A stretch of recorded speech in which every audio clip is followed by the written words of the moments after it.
의지하세 의지하세 주 의지하세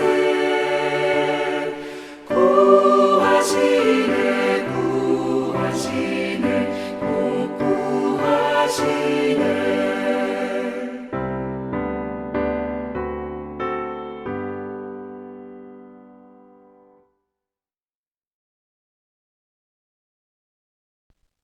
오늘 하나님 앞에 나오신 성도님들을 예수님의 이름으로 환영하고 축복합니다. 오늘 저희가 같이 보실 하나님 말씀은 예레미야 애가 마지막 장 5장 말씀입니다. 5장 1절부터 8절 그리고 15절부터 22절입니다. 제가 받들어 읽도록 하겠습니다. 여호와여, 우리가 당한 것을 기억하시고 우리가 받은 치욕을 살펴보옵소서. 우리의 기업이 외인들에게, 우리의 집들도 이방인들에게 돌아갔나이다. 우리는 아버지 없는 고아들이오며 우리의 어머니는 과부들 같으니 우리가 은을 주고 물을 마시며 갑을 주고 나무들을 가져오며 우리를 뒤쫓는 자들이 우리의 목을 눌러싸우니 우리가 기진하여 쉴 수 없나이다. 우리가 애굽 사람과 아수르 사람과 악수하고 양식을 얻어 배불리고자 하였나이다. 우리의 조상들은 범죄하고 없어졌으며 우리는 그들의 죄악을 담당하였나이다. 종들이 우리를 지배하며 그들의 손에서 건져낼 자가 없나이다. 15절 우리의 마음에는 기쁨이 그쳤고 우리의 춤은 변하여 슬픔이 되었사오며 우리의 머리에서는 면류관이 떨어졌사오니 오호라 우리의 범죄 때문이니이다. 이러므로 우리의 마음이 피곤하고 이러므로 우리의 눈들이 어두우며 시온산이 황폐하여 여우가 그 안에서 노나이다. 여호와여, 주는 영원히 계시오며 주의 보좌는 대대에 이르나이다. 주께서 어찌하여 우리를 영원히 잊으시오며 우리를 이같이 오래 버리시나이까. 여호와여, 우리를 주께서 주께로 돌이키소서. 그리하시면 우리가 주께로 돌아겠사오니 우리의 날들을 다시 새롭게 하사 옛적 같게 하옵소서. 주께서 우리를 아주 버리셨사오며 우리에게 진노하심이 참으로 크시니이다. 아멘. 네, 오늘 말씀 예레미야 애가, 예레미야의 탄식과 곡함의 마지막이죠. 그리고 예레미야 애가가 끝나는 것을 한번 보시기 바랍니다. 예레미야 애가 끝이 탄식으로 끝나죠. 물론 이 애가가 곡하는 것, 애통해하는 거기 때문에 나라가 망한 것을 곡하고 수많은 사람들이 죽임당하고 그리고 끌려가고 이거에 대해서 곡하는 그러한 말씀이기 때문에 당연히 끝도 곡하는 걸로 끝나는 것을 저희가 보게 됩니다. 장례식 때 곡하는 거하고 비슷합니다. 요즘 우리는 장례식 때 곡하는 것을 기독교 문화가 들어와서 거진 많이 없어졌죠. 옛날에 보면은 아이고 아이고 하면서 계속 곡을 하죠. 슬퍼하죠. 어떻게 보면은 이 유대 문화도 동양 문화이기 때문에 이렇게 곡하고 그러는 게 있다고 볼 수 있습니다. 물론 하나님을 믿는다고 하더라도 그 슬픔에 대해서 서양 사람들처럼 그냥 조용히 붙들고 있지 아니하고 그것을 표현을 한다는 것이죠. 그리고 이것은 지금 마치 누가 죽은 그런 장례식과 또한 나라가 망한 그러한 장례식, 그러한 것과 굉장히 비슷한 겁니다. 그래서 이 예레미야 애가서도 끝나는 게 곡하는 걸로 주께서 어찌하여 우리를 영원히 잊으시오며 우리를 이같이 오래 버리시나이까. 우리를 주께로 돌이키소서. 그러면서 주께서 우리를 아주 버리셨사오며 우리에게 진노하심이 참으로 크시니이다. 이걸로 끝납니다. 즉 이 끝이 곡인데 슬픔인데 슬픔으로 끝난다는 거예요. 그것도 하나님께서 우리를 영원히 잊는 것 같다. 그리고 주께서 우리를 아주 버리셨다. 진노하심이 참으로 크시다. 물론 우리를 주님께로 돌이키소서. 그리하면 우리가 주께로 돌아가겠습니다. 우리의 날들을 새롭게 하사 다시 새롭게 하셔서 옛날같이 해 주시옵소서. 그렇게 기도하고 그렇지만 그게 주님 앞에 끝나는 것은 주님 앞에 이 곡을 하는 애통해하는 주님께서 우리를 아주 버리셨고 우리의 진노하심이 너무 큽니다. 그렇게 끝난다는 겁니다. 어쩌면 지금 예레미야 애가가 쓰인 게 지금 나라가 망하고 성읍이 불타고 그 속에 있는 사람들이 굶어 죽고 칼로 쳐 죽임을 당하고 다 불태우고 그랬기 때문에 지금 여기서 슬퍼하지 말자, 우리 하나님을 기뻐하자, 감사해야 된다, 여러분 이런 소리가 나올 수가 없는 상황인 것입니다. 사실 그런 소리를 하면 그게 굉장히 부자연스럽죠. 여러분 슬픔에는 슬퍼함이 마땅한 겁니다. 슬퍼해야 되는데 그때 우리는 크리스찬이니까 영적이니까 웃자, 여러분 그거 굉장히 어떻게 보면 위선된 겁니다. 솔직하지 않은 것입니다. 하나님이 우리 속에 슬플 때는 슬퍼하도록 그렇게 마음을 만드셨고 기쁠 때는 기뻐하도록 만드셨고 그게 하나님이 만드신 거예요. 근데 그거를 일부러 억지로 거스르고 아닌 것처럼 할 필요가 없다는 것입니다. 물론 완전히 소망 없이 천국에 소망 없는 사람들 다시는 못 보, 마치 음부와 지옥에 떨어진 사람들처럼 그렇게 붙들고 마치 히스테릭하게 발작을 하듯이 그러면서 할 말 못할 말 다 뱉고, 여러분 그러면 안 됩니다. 그거는 하나님에 대한 모욕이고 신앙이 없는 사람이고 못할 말, 특히 하나님을 저주하거나 원망하거나 그런 사람들은 슬퍼서 그랬다, 여러분 그거 말도 안 되는 겁니다. 누구는 취기에 그랬다, 누구는 화가 나서 그랬다, 여러분 말도 안 되는 겁니다. 화가 나도 생각할 수 있고 취해도 생각할 수 있고 슬퍼도 생각할 수 있습니다. 즉 그 말은 뭐냐, 슬픔과 취함과 노가 핑계일 뿐입니다. 정말로 두려우면 여러분 바벨론 앞에서 그렇게 불을 태우고 칼로 다 죽인 그 사람들 앞에서 분노한다고 그렇게 객기를 부리겠습니까? 전혀 안 부리죠. 조용하죠. 양처럼 온순하겠죠. 네, 여러분 하나님을 두려워하지 않기 때문에, 교만하기 때문에 그렇게 객기를 부리는 겁니다. 암만 슬프다고 하더라도 자기의 가족을 다 죽이고 그랬던 바벨론 군사들 앞에서는 여러분 양처럼 온순해요. 근데 하나님 앞에서는 막 소리치고 심지어 원망하고 저주하고, 그 사람은 하나님 앞에 큰일 나는 겁니다. 그래서 우리는 그렇게 애통해하고 슬퍼하면 안 됩니다. 그것은 하나님을 무시하고 깔보고 아주 교만한 애통함과 슬퍼하는 거예요. 그러나 오늘 예레미야가 했던 애통함과 슬픔은 여러분 올바른 애통과 슬픔입니다. 즉 인간의 마음을 있는 그대로 하나님께 슬퍼하고, 그리고 하나님께서 우리를 치셨다. 치셨다 그러죠. 근데 왜 그러냐? 왜냐하면 우리가 하나님에게 죄를 많이 졌기 때문에 그렇다. 16절, 우리의 머리에는 면류관이 떨어졌사오니 오호라 우리의 범죄 때문이니이다. 이러므로 우리의 마음이 피곤하고 이러므로 우리의 눈들이 어두우며, 그리고 6절, 우리가 애굽 사람과 아수르 사람과 악수하고 양식을 얻어 배불리고자 하였나이다. 우리의 조상들은 범죄하고 없어졌으며 우리는 그들의 죄악을 담당하였나이다. 네, 정확하게 죄를 짚습니다. 하나님을 믿어야 되는데 그들의 조상들이, 그들의 선조들부터 시작해서 아수르 사람들하고 악수하고 그들과 손을 잡고, 하나님께서 아수르를 피하실 터인데, 그리고 애굽과 손을 잡고 하나님을 믿으라는데 애굽을 계속 붙잡고, 그러한 범죄함 때문에 우리가 이렇게 됐습니다 하고 자기들의 범죄를 있는 그대로 고백합니다. 시인합니다. 부인하지 않습니다. 자기들이 나쁜 짓 했다고, 죄졌다고, 그래서 죄송하다고 회개를 하는 것입니다. 하나님을 원망하고 저저 그런 거 하지 않는 것입니다. 그러나 하나님 앞에 있는 그대로를 다 고백해요. 저희가 다 읽진 않았지만 비참하고 끔찍한 일들을 하나님 앞에 다 고백합니다. 하나님, 이 사람들이 이렇게 됩니다. 이렇게 합니다. 우리에게. 우리가 지금 이렇게 이러한 것을 당하고 있습니다 하고 그거를 다 나열합니다. 그러면서 곡을 하는 거예요. 여러분 그게 맞습니다.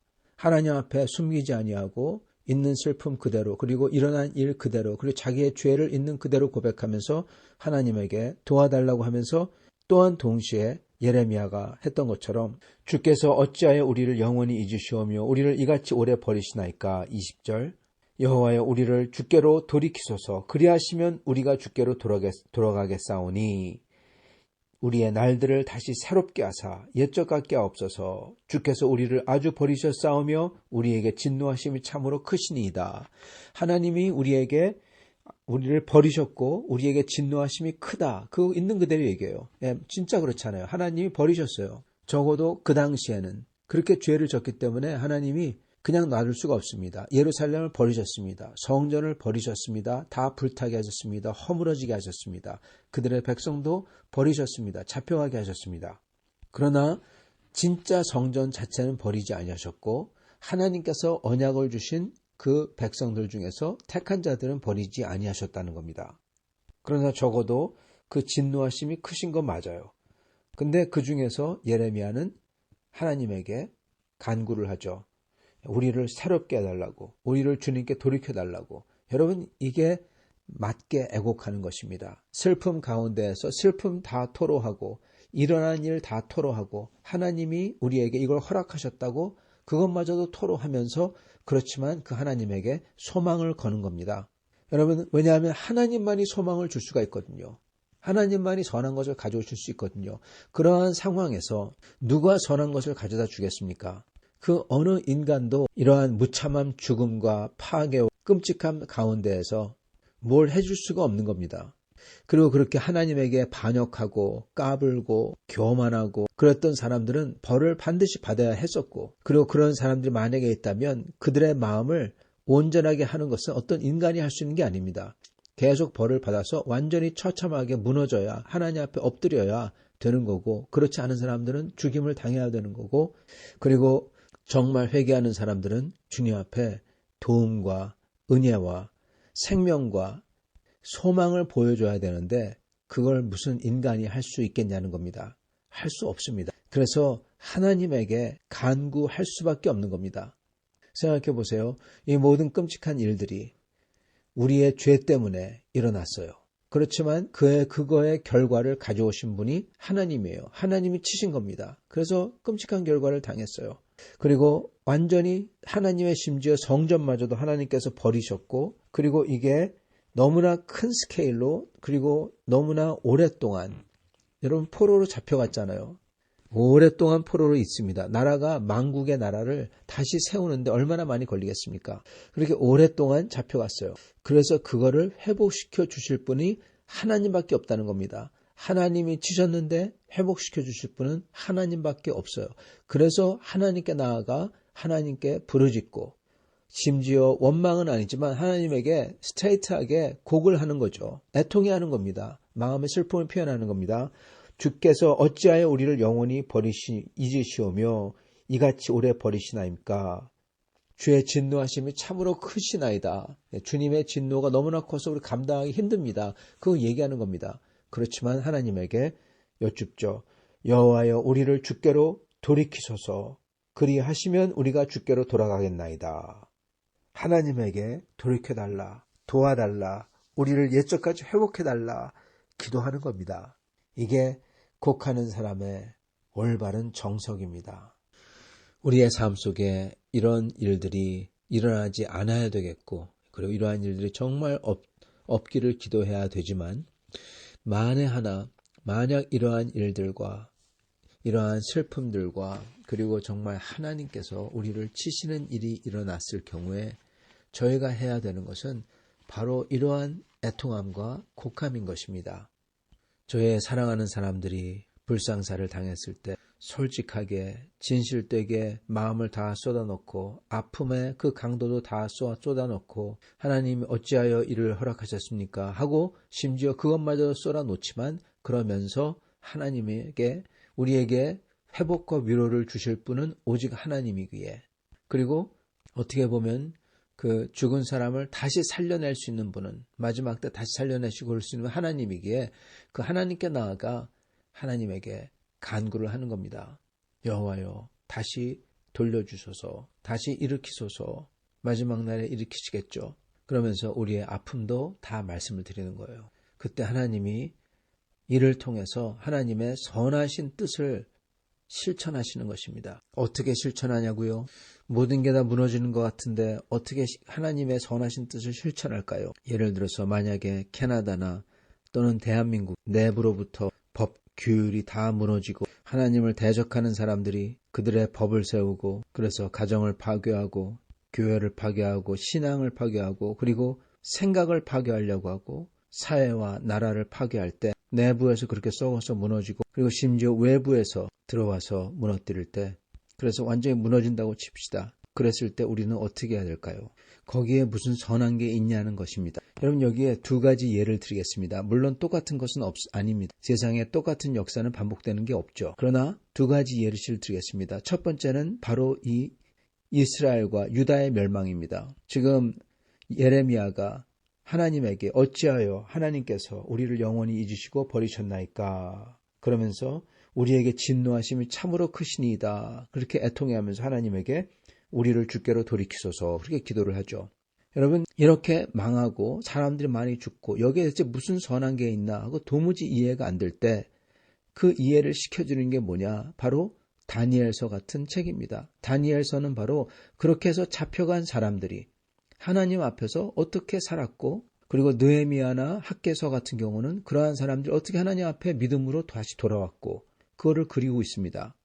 여러분 오히려 이렇게 망했기 때문에 오히려 신앙의 사람들이 진짜 신앙인들이 되고 그 우상들을 섬기는 바벨론에서 굳건하게 하나님의 신앙이 쓰고 심지어 그게 왕들에게 인정을 받고 여러분 하나님의 이름이 높아지고 영광스럽게 되고 그러는 겁니다. 사실 역사적으로 볼 때도요. 이스라엘과 신앙이 적어도 신앙이 가장 번성했을 때가 언제였냐면요. 바사 제국 때입니다. 페르시아 제국 때. 그때 여러 신앙들이 다 허용이 됐고 그때 유대인들과 하나님을 믿는 사람들이 가장 활약을 했습니다. 다니엘의 끝부분 보면은 바사 제국으로 넘어가죠. 이스라엘이 망하고 유대 예루살렘이 불타고 막 수많은 사람들이 죽고 전쟁에서 죽고 그런데 무슨 선이 있냐? 예, 선이 있는 것입니다. 오히려 그걸 통해서 악한 자들이 심판받고 죽고 사람들의 마음이 우상 섬기는 데에서 즉 이상한 생각에서 마음이 깨끗하게 되고 하나님을 정말 두려워할 줄 알게 되고 겸손하게 됐으니까요. 양처럼 온순하게 됐으니까요. 그 칼 앞에서 그래서 하나님 앞에서 온순하게 되고 그리고 하나님을 믿는 믿음으로 그 왕들과 여러 사람들 앞에서 굳건히 이겨내고 오히려 하나님의 믿는 믿음이 대단해지고 하나님이 대단해지고 가장 큰 선을 이룬 겁니다. 그러면서 하나님이 축복해 주셔서 그들이 잘 살고 오히려 잡혀가서 바벨론 제국에서 그리고 나중에 바사 제국 때 유대인들이 제일 잘 살았습니다. 이스라엘 때처럼 막 억압을 당하고 그런 게 오히려 없었어요. 여러분 일제강점기나 6.25가 대체 거기에 무슨 선이 있냐 물으실지 모르겠습니다만 일제강점기가 아니고는 우리나라가 그 이시 조선 왕정제와 그 선비들과 그 꽉 묶인 데서 풀려날 수가 없습니다. 하나님을 믿을 수가 없어요. 개화될 수가 없는 겁니다, 여러분. 그래서 일본을 통해서 개화시켰고 산업 기틀이 마련됐고 그리고 6.25를 통해서 하나님께서는 당신의 백성을 다시 추리시고 깨끗게 하시고 주님이 원하시는 그러한 교회를 이루신 겁니다. 그리고 그거와 함께 사회도 축복을 받았고요. 이건 장기적인 안목입니다. 작은 거 하나하나 가지고 그렇지 않다고 하면은 작은 거는 그럴 수 있습니다. 그러나 큰 흐름은 그렇다는 것입니다. 이스라엘도 우리나라 그렇게 망하고 칼에 죽고 그게 대체 어디에 선이 있느냐 그랬을 때 그러면서 예레미야가 지금 이렇게 물어보지 않습니까? 어찌하여 이런 걸 허락하십니까? 그랬을 때 그의 답이 뭐냐? 바로 다니엘서에 나오는 것 같은 하나님의 백성이 믿음으로 굳게 서고 하나님의 교회가 다시금 재정비되고 하나님의 이름이 높아지는 것 그게 하나님이 가져오신 선이라는 겁니다. 그거는 한국에서도 일어났고 그리고 바로 이때 이스라엘에서도 일어났던 것입니다. 그래서 우리는 예레미야가 지금 애곡하며 하나님께 간구하는 거 이거를 해야 됩니다. 그 당시 사람에게는 보이지가 않아요. 예레미야에게도 잘 보이지 않는 것입니다. 개인적으로는요. 예언적으로는 그가 앞으로 어떻게 일어날지를 받았어요. 그에게 보였어요. 그건 하나님께서 하나님의 백성을 회복하시고 그리고 메시아를 보내시고 그래서 완전하게 하나님의 백성을 다시 추스르시고 그들을 통해서 영광을 얻으시고 하나님의 영원한 나라를 가져오시고 그걸 보여주셨어요. 그런데 개인적으로는 대체 지금 여기서 이러한 잿더미 위에서 그 이후에 뭐가 어떻게 좋은 게 될지 안 보인다는 겁니다. 그렇기 때문에 예레미야는 우리를 아주 버리셨다고 하면서 어찌하여 우리를 영원히 버리십니까? 그러시면서 우리를 돌이켜달라고 그렇게 구하는 겁니다. 적어도 이게 그의 솔직한 육과 혀를 가진 사람의 고백이고 간구인 겁니다. 우리는 이걸 해야 된다는 겁니다. 물론 우리가 예레미야처럼 영원한 주님의 나라가 오는 것과 주님께서 우리를 다시 일으켜 세우심과 이런 걸 다 믿어요. 그거를 소망합니다.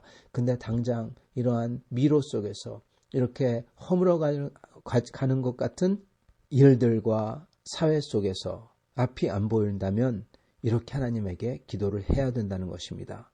그럴 때 이 기도가 헛되지 않다는 겁니다. 사랑하는 성도 여러분, 예레미야에게는 그 일이 그 당시에 주님이 영원히 버리시는 것 같은 그러한 느낌이었던 것입니다. 우리 삶에서도 만약에 주님이 영원히 버리시는 것 같은 그러한 일들이 우리가 바라는 나라나 사회나 우리의 개인적인 삶이나 우리가 사랑하는 사람 그렇게 일어났을 때 저희는 솔직하게 주님 앞에 나아가 예레미야처럼 곡하며 기도하며 주님을 그나마 그 속에서도 주님을 부르짖고 주님의 도우심을 구하고 소망하며 기다려야 된다는 것입니다. 그럴 때 저희가 헤아릴 수는 없으나 마치 다니엘서에서 나오고 그 이후 느헤미야서에서 나온 것처럼 하나님께서 하나님의 방법으로 그러한 저희를 통하여서 하나님의 이름을 높게 하시고 그리고 결국 하나님의 회복과 선하심을 가져오시는 것입니다. 저희는 그것을 믿고 주님 앞에 나아가 간구하시는 성도님들로 주님을 따르실 수 있기를 축원합니다. 같이 기도하시겠습니다.